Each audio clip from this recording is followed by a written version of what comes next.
ফিলিস্তিনের পতাকা উড়োচ্ছে। আমরা এই পেকুয়ার ময়দান থেকে ফিলিস্তিনের সাথে, আমার ভাইদের সাথে আমরা সংহতি প্রকাশ করছি।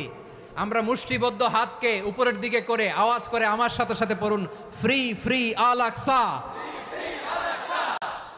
একজন ভাই আমরা বাকি থাকবো না। হাত উঁচু করে প্যান্ডেলের সামনে পেছনে আকাশ বাতাস মুখরিত করে আওয়াজ করে পড়ুন, free free Al Aqsa.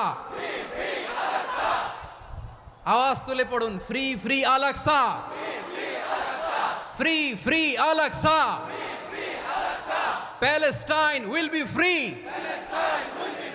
from the river to the sea. Palestine will be free. Free free Al Aqsa. আল্লাহ আমার আল আকসার ভাইদেরকে মুক্ত করুক। মক্কা মদিনায় যে যেমনি আমরা নামাজ পড়ি, ওই পবিত্র মসজিদের পাশে যেন আমরা নামাজ পড়তে পারি। আল্লাহ তৌফিক দাও।